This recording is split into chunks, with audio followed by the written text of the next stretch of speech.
ഓം gum ഗണപതിയേ നമഃ. സരസ്വതി നമസ്തുഭ്യം വരദേ കാമരൂപിണി വിദ്യാരംഭം കരിഷ്യാമി സിദ്ധിർഭവതു may സദാ. ഞാൻ പറയാൻ പോകുന്ന കാര്യം ജ്യോതിഷത്തിൽ ഗ്രഹങ്ങളുടെ ഗുണകരമായ അവസ്ഥയെക്കുറിച്ചും ഓരോ ഗ്രഹവും പിഴച്ചു നിൽക്കുന്നതിനെക്കുറിച്ചും മറ്റുമാണ്. അതിൽ ഇന്ന് സംസാരിക്കുന്നത് സൂര്യനെക്കുറിച്ചാണ്. അടുത്ത ദിവസങ്ങളിലായി മറ്റ് ഗ്രഹങ്ങളെക്കുറിച്ചും സംസാരിക്കുന്നതാണ്. അതിൽ പ്രത്യേകിച്ചിട്ടും ഞാൻ ഉദ്ദേശിക്കുന്നത് എൻ്റെ മേഖല രത്നവുമായിട്ട് ബന്ധപ്പെട്ടതാണ്. പ്രധാന പരിഹാരമായിട്ട് ഞാൻ ചെയ്യുന്ന കാര്യവും അതുതന്നെയാണ്. കഴിഞ്ഞ 1/4 നൂറ്റാണ്ടായി, 28 വർഷമായി ജ്യോതിഷത്തിൽ വന്നിട്ട്, പക്ഷെ 1/4 നൂറ്റാണ്ടായി രത്നത്തിൽ ആണ് ഞാൻ സ്പെഷ്യലൈസ് ചെയ്തിട്ടുള്ളത്. അപ്പോൾ അത് ഓരോ രത്നങ്ങളും ധരിച്ചാലുള്ള ഗുണം എന്തെന്നും ആർക്കൊക്കെ അത് ധരിക്കാമെന്നും മറ്റൊക്കെയാണ് പറയുന്നത്. ഇന്ന് പറയുന്നത് സൂര്യൻ്റെ മാണിക്യത്തെക്കുറിച്ചാണ്. ഒരു ജാതകത്തിൽ സൂര്യൻ്റെ പൊസിഷൻ വളരെ പ്രധാനമാണ്.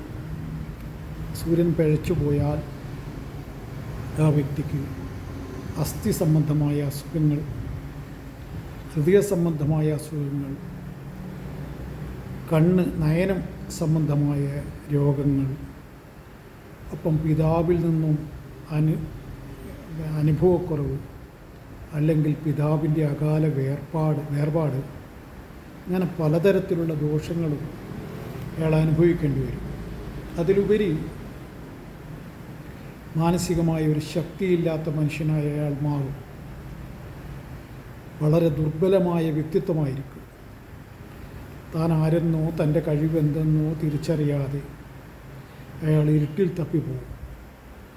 അത്തരം വ്യക്തികളെ നമുക്ക് പലപ്പോഴും കാണാൻ സാധിക്കും. അത് സൂര്യനും ചന്ദ്രനും ഒരുമിച്ച് പിഴച്ചവരാണെങ്കിൽ അവരുടെ കാര്യം കുറച്ച് കൂടുതൽ കഷ്ടമാണ്. സൂര്യൻ്റെ പ്രാധാന്യം നമ്മുടെ ആചാര്യന്മാരിൽ, ജ്യോതിഷത്തിൻ്റെ ആചാര്യന്മാരിൽ ഏറ്റവും പ്രധാനി വരാഹമിഹിരനാണ്. വരാഹമിഹിരൻ തുടങ്ങുന്നത് തന്നെ, അദ്ദേഹത്തിൻ്റെ ഹോരാശാസ്ത്രം തുടങ്ങുന്നത് തന്നെ മൂർത്തിത്വേ പരികൽപ്പിത ശശഭൃതോ പത്മാ പുനർജന്മന ആത്മേത്യാത്മവിതാം കൃതുശ്ചയതാം വർത്താമര ജ്യോതിഷാം ലോകാനാം പ്രളയോദയസ്ഥിതിവിശ്ചാനേകദായ ശ്രുതോ വാചം ന സദാതുനൈകകിരണ ശ്രൈലോക്യദീപോ രവി എന്നുള്ള മന്ത്രം ചൊല്ലിക്കൊണ്ടാണ് വേദങ്ങളിൽ അനേക രൂപത്തിൽ പ്രകീർത്തിക്കപ്പെട്ടവനും ചന്ദ്രൻ്റെ വെളിച്ചത്തിന് കാരണക്കാരനും എന്നൊക്കെ പറഞ്ഞിട്ട് സൂര്യനെ സ്തുതിക്കുന്നതാണിതൊക്കെ. അത് ആ മന്ത്രമൊക്കെ, ആ ശ്ലോകമൊക്കെ നിത്യം ജപിക്കുന്നതൊക്കെ ജ്യോതിഷികൾക്ക് മാത്രമല്ല, എല്ലാവർക്കും നല്ലതാണ്. പക്ഷെ അതൊന്നും നടക്കുന്ന കാര്യമല്ല, പഠിച്ചെടുക്കാൻ തന്നെ ബുദ്ധിമുട്ടാണ്. പിന്നെ ഒരു മന്ത്രം, ശോണാംബോരുഹ സംസ്ഥിതാം ത്രിനയനാം വേദത്രയീ വിഗ്രഹം ദാനാം ഭോജയുഗാഭയാനിതം ഹസ്തൈ പ്രഭാളപ്രഭം കേയൂരാംഗദഹാര കങ്കണധരം കർണോല്ലസൽക്കുണ്ടലം ലോകോൽപത്തി വിനാശപാലനകരം സൂര്യം ഗുണാബ്ധിം ഭജേ എന്നുള്ള മന്ത്രമാണ്. അതും പഠിച്ചെടുക്കാനും അതും പ്രയാസമാണ്. അപ്പോൾ സൂര്യൻ പിഴച്ചവർക്ക് ശിവക്ഷേത്ര ദർശനം അതാർക്കും ചെയ്യാം. പിന്നെ വാൽമീകിയുടെ ആദിത്യ ഹൃദയമന്ത്രം ചൊല്ലി പഠിക്കുക എന്ന് പറഞ്ഞാൽ അത് കടുപ്പമാണ്. പക്ഷേ തുഞ്ചത്ത് എഴുത്തച്ഛൻ്റെ ആധ്യാത്മരാമായണം കിളിപ്പാട്ടിലുള്ള സന്താപനാശകരായ നമോ നമ, ചിന്താമണി ചിദാനന്ദായ നമോ, നീഹാരനാശകരായ നമോ നമ എന്നൊക്കെ പറഞ്ഞുകൊണ്ടുള്ള കുറച്ചൊരു 5-10 വരികളുണ്ട്. അത് രാമായണത്തിലെ യുദ്ധകാണ്ഡത്തിലുള്ളതാണ്. അതാർക്കും എളുപ്പത്തിൽ പഠിച്ചെടുക്കാൻ പറ്റും. അത് ചൊല്ലുന്നതും സൂര്യൻ്റെ ദോഷത്തിന് ഏറ്റവും നല്ലതായിട്ട് പറയുന്നു. പിന്നെ സൂര്യന് അർഘ്യം കൊടുത്ത് പ്രാർത്ഥിക്കുക എന്നുള്ളത്, രാവിലെ 10-20 മിനിറ്റ് നേരം സൂര്യൻ്റെ വെയിൽ കൊള്ളുക, ഒപ്പം കുളിക്കുമ്പോൾ സൂര്യന് കിഴക്കോട്ട് നോക്കി നിന്നിട്ട് തലയ്ക്ക് മീതെ ഇങ്ങനെ കൈ കാണിച്ചു കൊണ്ട് ജലം സൂര്യനെ അർപ്പിക്കുക. ഇതൊക്കെ വിശ്വാസികളുടെ തലത്തിൽ നിന്നിട്ടാണ് ഞാൻ പറയുന്നത്. വിശ്വാസികളല്ലാത്തവർ ഇപ്പം തന്നെ വീഡിയോ വിട്ടു പോകുന്നതാണ് നല്ലത്. കാരണം അത് അവർക്കൊരു കാര്യമില്ലാതെ ഇതാണ്. ഒന്ന്, ജ്യോതിഷത്തിൽ വിശ്വാസിയായിരിക്കണം, ഈശ്വര വിശ്വാസിയായിരിക്കണം. അത്തരം വ്യക്തികളെ എൻ്റെ ഇങ്ങനെയുള്ള വീഡിയോ കണ്ടിട്ട് അവർക്ക് മാത്രമേ കാര്യമുള്ളൂ. മറ്റുള്ളവരോട് പൊറുക്കണം. കാരണം എൻ്റെ സുഹൃത്തുക്കളിൽ ഇതര മതവിശ്വാസികളൊക്കെയുണ്ട്. അവരെയല്ല ഞാൻ ഫോക്കസ് ചെയ്യുന്നത്. ഹിന്ദുമത വിശ്വാസികളെ തന്നെയാണ്. ഒപ്പം ഹിന്ദുമതത്തിൽ തന്നെ വലിയൊരു വിഭാഗം നാസ്തികന്മാരുണ്ട്, ആസ്തികരായ വിശ്വാസികൾ. അവർക്ക് ജ്യോതിഷത്തിലും കൂടി വിശ്വാസം വേണം. ഇത് രണ്ടും വിശ്വാസമുള്ളവരുടെ എണ്ണം വളരെ തുലവും എൻ്റെ അഭിപ്രായത്തിൽ ഒരു 30% മേലെ വരില്ല എന്ന് ഞാൻ വിചാരിക്കുന്നു. ഇനി 50% അങ്ങേ തലക്ക് കൂട്ടിക്കഴിഞ്ഞാൽ അതിലപ്പുറം ദൈവവിശ്വാസത്തിലുമായിക്കോട്ടെ ജ്യോതിഷത്തിലായിക്കോട്ടെ ഉണ്ടെന്ന് എനിക്ക് തോന്നുന്നില്ല. എന്തോ ആവട്ടെ, അതല്ലല്ലോ നമ്മളെ വിഷയം. അപ്പോൾ ഞാൻ പറഞ്ഞതിപ്പോൾ സൂര്യൻ്റെ ഈ മാണിക്യം ധരിക്കേണ്ട വ്യക്തികൾ ആരൊക്കെ എന്നുള്ളതാണ്. അത് ധരിക്കാൻ പാടില്ലാത്തവരെ ആദ്യം പറയാം. ഒന്ന്, തുലാൻ രാശിക്കാർ, ഇടവൻ രാശിക്കാർ, പിന്നെ കുംഭം മകരൻ രാശിക്കാർ, കന്നി, പിന്നെ മിഥുനം, ഒപ്പം ഈ മീനൻ രാശിക്കാർ. പിന്നെ 5 രാശിക്കാർക്കാണ് ധരിക്കാവുന്നത്.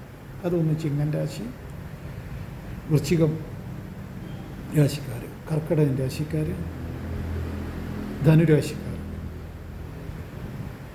പിന്നെ ധനു, ചിങ്ങം, കർക്കിടകം, വൃശ്ചികം, മേടം. അങ്ങനെ 5 രാശിക്കാർക്കാണ് ഈ രത്നം ധരിക്കാവുന്നത്. ഈ 5 രാശിക്കാർക്ക് സൂര്യൻ 6-8-12 അല്ലെങ്കിൽ തുലാൻ രാശിയിലോ, ഇനി അതല്ല ശനിയുടെ രാശിയായ മകരം കുംഭൻ രാശിയിലോ ഒക്കെ നിൽക്കുകയാണെങ്കിൽ സൂര്യൻ്റെ സംബന്ധമായ, അതായത് പിന്നെ ഞാൻ നേരത്തെ പറഞ്ഞതുപോലെ ഹൃദയ സംബന്ധമായ അസുഖങ്ങൾ ഉണ്ടാകുക, ഒപ്പം ഈ ധൈര്യക്കുറവുണ്ടാകുക, ഈ കണ്ണിന് അസുഖങ്ങൾ വരിക, ഇതൊക്കെ അവരുടെ പ്രത്യേകതയാണ്. അപ്പോൾ അതിന് മാണിക്യം അവർ ധരിക്കുന്നത് വളരെയേറെ ഗുണപ്രദമായി കണ്ടുവരുന്നു. അപ്പോൾ സർക്കാർ ജോലി ലഭിക്കാൻ ആഗ്രഹമുള്ളവരും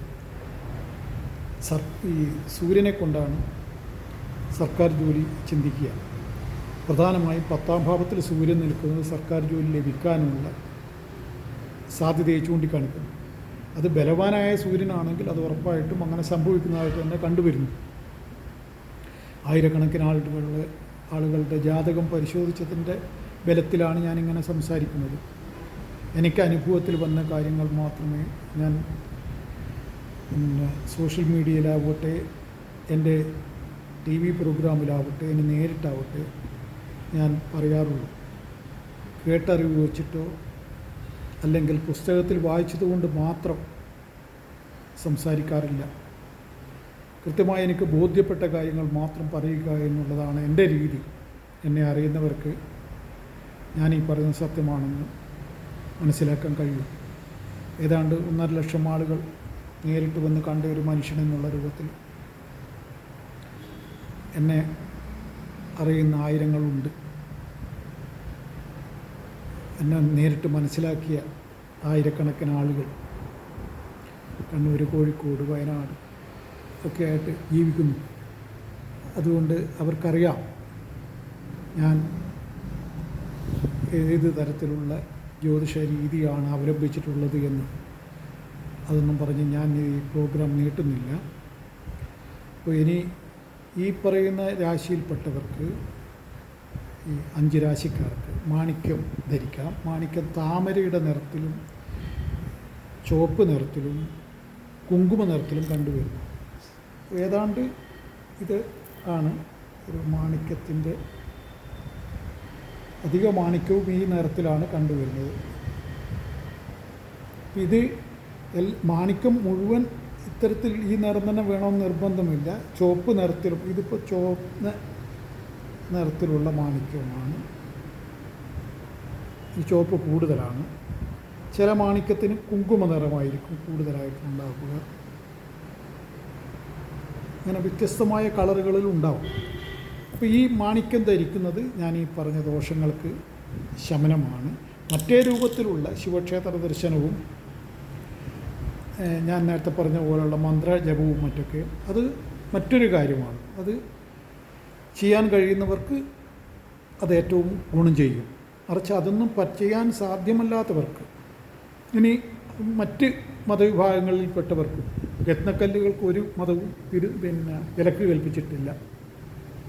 ഇസ്ലാം മതവിശ്വാസികൾ പോലും രത്നക്കല്ലുകൾ ധാരാളമായിട്ട് എൻ്റെ കയ്യിൽ നിന്ന് തന്നെ വാങ്ങിയിട്ടുണ്ട്, ധരിക്കുന്നുമുണ്ട്. അതൊരു വിഷയമേ അല്ല.